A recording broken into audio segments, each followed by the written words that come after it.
रामनवमी के मौके पर हिंसा फैलाने की बड़ी साजिश की जा रही थी, जिसका पर्दाफाश करते हुए पुलिस ने उन्हीं लोगों को चिन्हित किया है जिन लोगों ने आकर के शिकायत की। आप वो कहते हैं हम हिंदू हैं, हमारे लिए गाय माँ है, और अपने ही माँ को कत्ल कर रहे हो इसलिए क्या कि मुसलमानों को टॉर्चर किया जा सके, उनकी लिंचिंग की जा सके। हमारे देश में मुसलमानों को टारगेट करने के लिए, हमारे देश में गंदी राजनीति के लिए ये कुछ भी कर सकते हैं। आप समझ लो इस बात को। हम भूलते नहीं है अयोध्या के अंदर जो रथ यात्रा निकाली गई अडवाणी जी के द्वारा, हम भूलते नहीं है। अगर हमारे घर के बच्चे लहूलुहान होंगे तो आपके घर के बच्चे भी लहूलुहान होंगे। उसके लिए कौन जिम्मेदार होगा? आप ये मत सोचो कि सिर्फ आप टोपी वालों को टारगेट करोगे तो टीके वाले बच जाएंगे। आज देश में जब तक हमारे देश में ऐसे लोग रहेंगे, भाईचारा कभी नहीं बन सकता। हमारे देश में भाईचारा बनने के लिए आज हिंदू मुसलमान को एक्चुअल मायने में जो हिंदू मुसलमान अपने घरों में रह रहे हैं उनको एकजुट होना पड़ेगा। आज भूलते नहीं 1857 की क्रांति, अंग्रेजों ने भी इसी प्रकार से हिंदू मुसलमान को भिड़वाने की साजिश की थी, पर वो हिंदू मुसलमान पश्चिम बंगाल के इकट्ठे हो गए थे और उन्होंने अंग्रेजों के खिलाफ ढाबा बोल दिया था। आपको दूंगा, आप लगाओ। पुलिस प्रोटेक्शन के लिए साथ में सीआरपीएफ के जवान साथ में है, उनकी नहीं वो सुन रहे। क्यों? क्योंकि उनके गले में भगवा झंडा है, भगवा उनके गले में गमछा है, तो वो भगवा उनके लिए एक प्रधानमंत्री की शक्ति मिलती है उनको।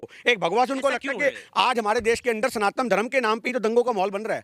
आज एक्चुअल मायने में जो सनातनी है वो मंदिरों में होते हैं, पूजा पाठ करते हैं, अपने घरों के अंदर प्यार मोहब्बत का संदेश देते हैं, लंगर लगाते हैं, भाईचारे का पैगाम देते हैं। पर ये जो हिंदू संगठन के सनातनी हैं, ये पहले ही सोच लेते हैं कि हमें दंगा कैसे भड़काना है, रणनीतियां बनती हैं। तो हम लोगों को मैसेज भेजते हैं व्हाट्सएप के ऊपर। आज एक बाप की बेटी ने शादी हो गई, मुसलमानों में ये हो गया, मुसलमानों में वो हो गया, ये 3 शादी करते हैं, 4 शादी करते हैं, 5 शादी करते हैं, एक प्रोपोगेंडा के तहत। जबकि हमारी कॉलोनी में इतने मुसलमान रहते हैं, हम तो बचपन से आंटी को वही देखते हैं, बुड्ढी भी हो गई, हमने तो नहीं देखा कि अंकल के साथ 4 चल रही है मोहतरमा, तो नमक मिर्च लगा करके। अरे क्या हुआ वो मंदिर के बाहर, अरे क्या हुआ वो मस्जिद के बाहर, उसके हाथ में तलवार थी, वो टोपी कहां बिखरी, वो कुर्ता कहां फटा, वो खून की छींटें कहां गई, वो धारे कहां कहां भई, उसके दुपट्टे के साथ क्या हुआ, क्या सलूक हुआ, उस महिला को क्यों उठा लिया गया? क्या उस महिला को उठाने वाले हिंदू थे? क्या उस औरत का बलात्कार करने वाले मुसलमान थे? देखिए आज रात 10 बजे बड़ी खबर कि गाड़ी क्यों हिल रही थी, मुसलमान क्यों हंस रहे थे। ये हमारे देश का माहौल बन चुका है। स्वागत है आपका एआर न्यूज़ इंडिया पर। मैं हूं आपके साथ आकिल रजा। आगरा से एक हैरान करने वाली खबर आई, क्योंकि एक बड़ी साजिश का पर्दाफाश पुलिस ने किया।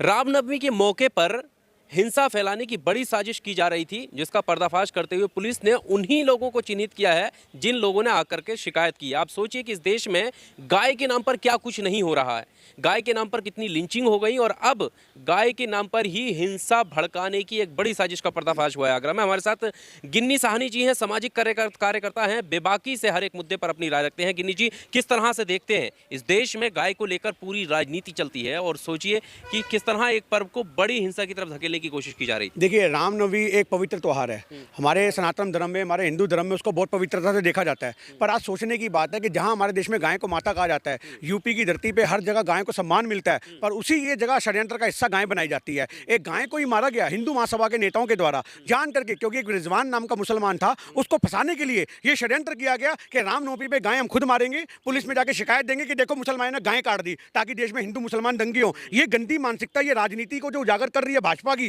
ये समझने की बात है। इन हिंदू संगठनों को सारी की सारी जो पावर मिल रही है, कहां से मिल रही है? सारी पावर देने वाले भाजपा के नेता हैं, सारी पावर देने वाले मोदी सरकार के लोग हैं। तो आज हमारे देश में जहां गाय को पवित्र माना जाता है, गाय को माता माना जाता है, वहीं उनके बच्चों के द्वारा आज वो कहते हैं हम हिंदू हैं, हमारे लिए गाय माँ है, और अपने ही माँ को कत्ल कर रहे हो इसलिए क्या कि मुसलमानों को टॉर्चर किया जा सके, उनकी लिंचिंग की जा सके। आज इतना सारा हमारे समाज में जो लिंचिंग का माहौल हुआ है, आज से पहले भी ये सब साजिशें हैं। ये साजिश एक साजिश नहीं है। इस एक साजिश से कितनी साजिशों के तार जुड़े हैं, कितनी साजिशों के खुलासे हो रहे हैं, कि इससे पता लगता है कि तुम आज हमारे देश में हिंदू मुसलमान के दंगों को भड़काने के लिए कितनी गंदी साजिशें रचते हो। गाय को खुद ही मारो, खुद ही काटो, और पुलिस में शिकायत करो कि गाय मार दी मुसलमानों ने। और आज ये तो शुक्र है कि पुलिस वालों ने तहकीकात करी। हम यूपी पुलिस का धन्यवाद देते हैं कि उनकी तहकीकात की वजह से इतना बड़ा खुलासा लोगों के सामने आया। और ये हम नहीं बोल रहे, ये अखबारों की कटिंग बोल रही है। आप साथ में लगाइएगा कि लोग बोले देखो ये तो हमारे देश में दंगे भड़का रहा, सरदार तो खालिस्तानी हो गया। अरे मेरे भाई, अखबारों की कटिंग है। यूपी पुलिस में आगरा के आप थानों में जाके मुकदमे का पता कर सकते हो, कौन सी धाराओं के तहत उस हिंदू महासभा के नेताओं के खिलाफ मुकदमे लिखे गए हैं। आज हमारे देश को दंगों में मत झोंका जाए।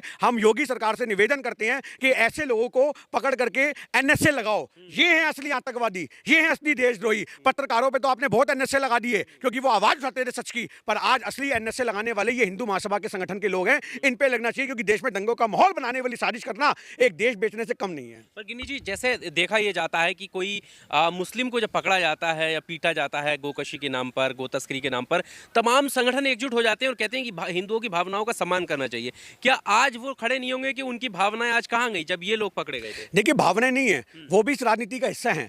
ये भावना अगर होती तो यूपी के अंदर अभी जो गायों के साथ इतनी बड़ी लिम्पी नाम की पता नहीं कौन सी बीमारी आई थी, इतनी गायें मरी, उनके लिए कोई निकल के नहीं आया। आप समझो 2-4 सिर्फ गौशाले होंगी जिन्होंने उनके लिए कुछ सोचा होगा। जगह जगह गायें पड़ी मरी दिख रही थी। आज मैं आपको यह बात बता दूं, हमारे देश में मुसलमानों को टारगेट करने के लिए, हमारे देश में गंदी राजनीति के लिए ये कुछ भी कर सकते हैं। आप समझ लो इस बात को। हम भूलते नहीं है अयोध्या के अंदर जो रथ यात्रा निकाली गई अडवाणी जी के द्वारा, हम भूलते नहीं है। आज उस चीज को आप देखो कि जो वो रथ यात्रा थी इतनी बड़ी, उसमें कितने हिंदू मुसलमान का कत्ल हुआ था, वो कैसे हुआ था। अपनी राजनीति का एक गुरु मंत्र सीखा हुआ है। आज कांग्रेस के बाद राजनीति का गुरु मंत्र है विकास करो, विकास की धारा करो, लोगों गरीबों का कल्याण करो तो देश ऊंचा होगा। इनके पास इनकी विकास की धारा है कि हमारे देश में दंगों को भड़काया जाए, हमारे देश में माहौल खराब किया जाए। तो आज हमारे देश का जो ये माहौल खराब किया जा रहा है, इसके लिए आखिर जिम्मेदार कौन है? और इसके लिए हिंदू संगठन जिम्मेदार हैं। आज इनके ऊपर जांच होनी चाहिए कि ऐसे संगठनों को पावर कौन दे रहा है, उनकी भी सदस्यता रद्द होनी चाहिए। अगर किसी भी प्रकार से कोई मंत्री ऐसा निकल के आता है यूपी सरकार का, किसी भी प्रकार से ऐसे नेता बीच में इसमें लिप्त पाए जाते हैं, तो उनको बर्खास्त किया जाना चाहिए, चाहे वो राज्यसभा के हों या वो विधानसभा के हों। मैं इस खबर को लेकर वो स्क्रीनशॉट यहाँ पर आप देख लीजिए, लगाए हुए हैं मैंने। लेकिन यहाँ पर गिनी जी देखना ये है कि ये 2-3 सोशल मीडिया साइट्स हैं, जिनको वेबसाइट कह सकते हैं, खबर पोर्टल जिन्होंने ये खबर छापी है, जो प्रोग्राम होते हैं, डिबेट होती हैं, जिन पर बहस होती है, प्रवक्ता बुलाए जाते हैं, उनकी जवाबदेही होती है, वो नदारद है। कहीं पर भी जो मेन स्ट्रीम मीडिया है उसने इस खबर को लेकर प्रोग्राम नहीं किया, ये हेडलाइन नहीं चलाई कि आखिर क्यों निशाना बनाने के लिए यह साजिश करी जा रही है मुसलमानों को। देखिए, अगर कोई मुसलमान इसमें असली में इन्वॉल्व होता तो अभी तक आप समझ लो कि आज तक पे हो, एबीपी न्यूज़ पे हो, जितने भी चैनल हैं, न्यूज़ 18 हो, हर चैनल पे सबसे बड़ी हेडलाइन ये चल रही होती है और रोज हम ही लोगों को डिबेट पे बुला करके बातचीत की जाती। आप समझो इस बात को। हमारे संगठन के लोगों को बुलाया जाता और कहा जाता देखो मुसलमान किस प्रकार से हमारे देश में हिंसा को बढ़ावा दे रहे हैं, किस प्रकार से दंगों का माहौल पैदा कर रहे हैं। पर आज दंगों के बीज बोने वाली कौन है? भाजपा। दंगों को हवा देने वाली कौन है? भाजपा। आज दंगों का माहौल पैदा करके हिंदू मुसलमान के झगड़े कराने वाले कौन? यही हिंदू संगठन। आज हिंदू संगठनों से हमारे कई प्रश्न है कि भाई ऐसा करके आपको क्या मिलता है, देश में दंगे भड़का के क्या मिलता है? हिंदू मुसलमान की आगजनी होती तो आपके घर के बच्चे भी लहूलुहान होंगे। अगर हमारे घर के बच्चे लहूलुहान होंगे तो आपके घर के बच्चे भी लहूलुहान होंगे। उसके लिए कौन जिम्मेदार होगा? आप ये मत सोचो कि सिर्फ आप टोपी वालों को टारगेट करोगे तो टीके वाले बच जाएंगे। आज हमारे देश में जब नफरत झोंकी जाती है तो उस नफरत के अंदर आप समझो इस बात को, इतने सारे आपने मुंबई के कांड देखे, इतने कांड देखे, कौन शहीद होता है? एक आम जनता, नेता कभी नहीं मरते। ना हिंदू संगठन का कोई मरेगा, ना योगी सरकार का कोई मंत्री मरेगा। मरेगा कौन? आपके घर का बच्चा, हमारे घर का बच्चा। और जो ये संगठन को हवा देने वाले लोग हैं, उनके घर के बच्चे भी शहीद हो सकते हैं इन चीजों के अंदर। तो आज हमारे देश के अंदर ये गंदी मानसिकता, ये गंदी राजनीति क्यों? आज हमारी जो गोदी मीडिया है, उन गोदी मीडिया के पास आज कोई डायलॉग नहीं है, आज कोई शब्द नहीं है। आज उन हिंदू संगठनों के ऊपर टारगेट क्यों नहीं करते हो आप लोग? आप मुसलमानों को तो मिनट में टारगेट करके दंगों को हवा देते हो, दंगों का माहौल बनाते हो। पर आज उन हिंदू संगठनों से आप सवाल क्यों नहीं करते? क्यों नहीं जाते अपने माइक लेकर के वहां पे जहां कत्ल खाना हुआ? आप क्यों नहीं वो छुरियां निकाल के लाते? आपके पास वैसे तो बड़ी छुरियों के प्रमाण मिलते हैं, इसी से 32 टुकड़े हुए थे, इसी से 36 टुकड़े हुए थे, इसी से लड़की को मारा गया था। ये वो छुरी है, ये वो छुरी है, पता नहीं कौन कौन सी छुरियों को तुम वो छुरी बना देते हो। पर एक्चुअल मायने में जिससे गाय काटी गई वो छुरी कहां है? वो संगठन के लोग कहां हैं? कहां है वो सीसीटीवी की फुटेज जहां पे सारा एक प्रोपेगेंडा रचा गया हमारे देश में दंगों को भड़काने के लिए? आप मेरी एक छोटी सी बात को ध्यान रखिए, देश में जब तक हमारे देश में ऐसे लोग रहेंगे, भाईचारा कभी नहीं बन सकता। हमारे देश में भाईचारा बनने के लिए आज हिंदू मुसलमान को, एक्चुअल मायने में जो हिंदू मुसलमान अपने घरों में रह रहे हैं, उनको एकजुट होना पड़ेगा। आज भूलते नहीं 1857 की क्रांति, अंग्रेजों ने भी इसी प्रकार से हिंदू मुसलमान को भिड़वाने की साजिश की थी। पर वो हिंदू मुसलमान पश्चिम बंगाल के इकट्ठे हो गए थे और उन्होंने अंग्रेजों के खिलाफ ढाबा बोल दिया था। आज हमारे देश को भी इन काले अंग्रेजों से लड़ने के लिए इकट्ठा होना पड़ेगा। आज आम जनता के रूप में जो हिंदू मुसलमान हमारे पड़ोस में रह रहे हैं, उनको भाईचारे का पैगाम देना पड़ेगा, उनको तिरंगा यात्रा निकालनी पड़ेगी, उनको शांति का संदेश देना पड़ेगा कि हमारा इन संगठनों से कोई वास्ता नहीं है। अगर ऐसे कोई भी संगठन हमारे देश में दंगों को भड़काते हैं, हवा देते हैं, तो हम हिंदुओं का इससे कोई रास्ता नहीं है। आप उनको पकड़ के जेल में भरो, आप उनके खिलाफ कार्रवाई करवाओ, हम लोगों को बख्शे दो। आज इनकी कमियां एक आम जनमानस भुगत रहा है, इनकी कमियां, ये हमारे देश का माहौल है। चीज़ है क्योंकि देखिए बिहार में जबकि ऐसा कोई मामला भी नहीं था, तब भी इतनी आगजनी, इतने नुकसान जो है लोगों का, आम जनता का नुकसान हुआ है।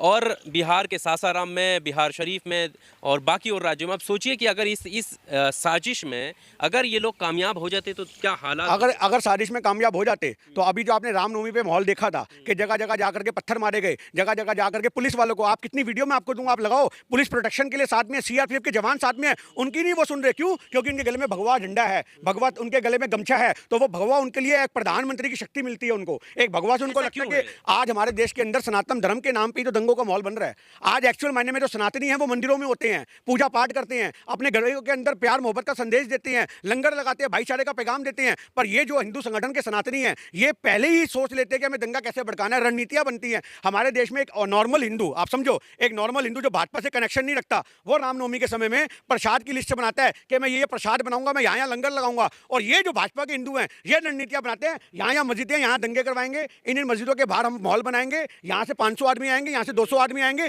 ये रणनीतियों के तहत हमारे देश में षड्यंत्र होता है, आप समझो इस बात को। और अगर आज हम लोग उस चीज को खुलासा करते हैं कि हिंदू मुसलमान की ताकत जो है वही हमारे देश की एक्चुअल ताकत है, तो उस ताकत को कमजोर करने में लगे हुए हैं। हिंदू राष्ट्र के बहाने आज ये ऐसा एक प्रोपोगेंडा रच के बैठे हुए हैं कि हिंदू मुसलमान एक दूसरे से नफरत करने के माहौल में पैदा हो चुका है। अरे आप ये देखो कितनी सारी इनकी जो IT सेल भाजपा वालों के हैं वो हम लोगों को मैसेज भेजते हैं व्हाट्सएप के ऊपर। आज एक बाप की बेटी की शादी हो गई, मुसलमानों में ये हो गया, मुसलमानों में वो हो गया, ये 3 शादी करते हैं, 4 शादी करते हैं, 5 शादी करते हैं, एक प्रोपोगेंडा के तहत। जबकि हमारी कॉलोनी में इतने मुसलमान रहते हैं, हम तो बचपन से आंटी को वही देखते हैं, यार बुड्ढी भी हो गई, हमने तो नहीं देखा कि अंकल के साथ 4 चल रही है मोहतरमा। पर आज हमारे देश के अंदर उसके भी नियम होते हैं, आप समझो। पर इन्होंने सारे नियमावली को ताक पे रख करके देश के अंदर दंगों का माहौल बनने का ठेका ले रखा है। अगर आज ये हिंदू संगठन के ठेकेदार नहीं है, ये दंगों के ठेकेदार है, दंगों के ठेकेदार। इस दंगों के ठेकेदारों को मोदी सरकार और योगी सरकार जब तक टाइट नहीं करेगी, जब तक इनके ऊपर से अपना हाथ नहीं हटाएगी, जब तक हमारे देश में नफरत के बीज बोते जाएंगे। और इन नफरत के बीजों का यह असर होगा कि थोड़े दिन बाद हमारे घरों के बच्चे टोपी और टीका लगा करके एक दूसरे के हाथ में तलवारें लेकर के, आज जिनके कंधों पे स्कूल बैग है,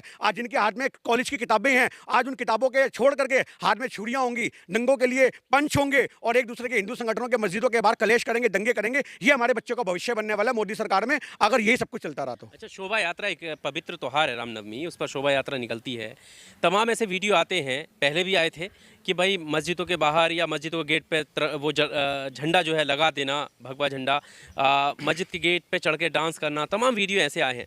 तो जो बहुल्य आबादी है, जो बाकी सनातनी है, उन्हें नहीं चाहिए किसी भी तरीके का वायलेंस, वो खुली मजम्मत क्यों नहीं कर रहे जैसे और मामलों में होता है? देखिए, कल भी मेरी इस मुद्दे पे बात हुई थी, तो मैंने बहुत से चैनलों को यही बात बोली थी कि आज मुसलमानी संगठन हो, आम जनता के मुसलमान लोग हों, आम जनता के हिंदू हों, आम जो गलियों के अंदर मंदिर खुले हुए हैं उनके जो पंडित हों, उनको एक्चुअल में इकट्ठा होना पड़ेगा। आज जो मैं अभी भाईचारे की बात कर रहा था, वो भाईचारा इन्हीं लोगों से शुरू होगा। आज जो आम जनमानस में मौलवी बैठे हुए हैं, आम जो पंडित बैठे हैं, ये पंडित और ये मौलवी एक साथ हमारे देश को एक साथ लेकर के चलें और जी दिल्ली की जामा मस्जिद के बाहर, दिल्ली के हनुमान मंदिर के बाहर ये भाईचारे का पैगाम दे कि हम लोग देखो हिंदू मुसलमान है, पर आज हमें मंदिर में मत्था टेकने में कोई इतराज नहीं है, हमें मस्जिद में हाथ जोड़ने में कोई इतराज नहीं है। जब तक ये भाईचारे का पैगाम बड़े बड़े हमारे देश के अर्थशास्त्री, धर्मशास्त्री जो धर्म के ठेकेदार बनकर बैठे हुए हैं, जब तक वो निकल करके नहीं आएंगे, लोगों को शांति का पाठ नहीं कोई सिखा सकता। आम जनता को भी करना पड़ेगा पहल, और जो ये धर्म स्कॉलर बनकर बैठे हैं इनको भी पहल करनी पड़ेगी, और नेशनल मीडिया के ऊपर सुप्रीम कोर्ट को एक रोक लगानी पड़ेगी। मैं आपको बता दूं, मीडिया का मेन काम क्या होता है? मीडिया का काम होता है कि जिन खबरों से देश में दंगा भड़क सकता है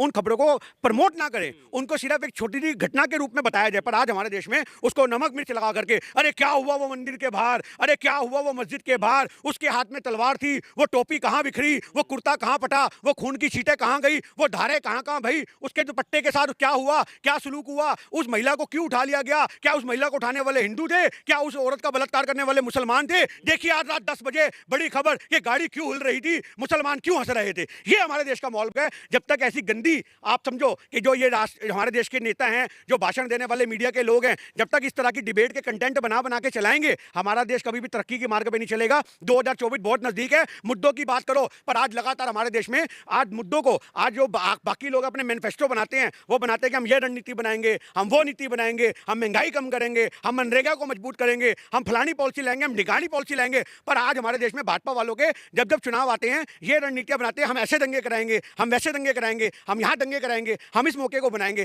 तो जब तक हमारे देश में ऐसे मौकों को बनाया जाएगा, हिंदू मुसलमान एक नहीं हो सकते। जब तक हमारे देश में ऐसे मुद्दों के ऊपर राजनीति होगी, आज ऐसे मुद्दों के ऊपर हमारे देश में प्रवक्ता ही जो आपको पता होगा कितने मुसलमान प्रवक्ता भी आज बीजेपी की तरफ से जाते हैं और ऐसी बातें करते हैं कि धर्मों की आग लगाने वाली। तो जब तक ऐसे लोगों पे कमांड नहीं कसी जाएगी, देश की सूरत नहीं बदल सकती। चलिए, बहुत शुक्रिया हमारे साथ बात करने के लिए। गिन्नी साहनी जी थे, सामाजिक मुद्दों पर बेबाकी से राय रखते हैं, और जिस खबर पर हम बात कर रहे थे वो तमाम सोशल मीडिया पर आपको मिल जाएगी। यहाँ पर हम दे भी सकते हैं क्योंकि ये कई वेबसाइट पर खबर छपी है, और खुलासा पुलिस ने किया है कि ऐसा साजिश रची जा रही थी एक बड़ी हिंसा को बदलने के लिए। बहरहाल ये अच्छी बात है कि पुलिस ने समय रहते जो है इसका पर्दाफाश कर लिया।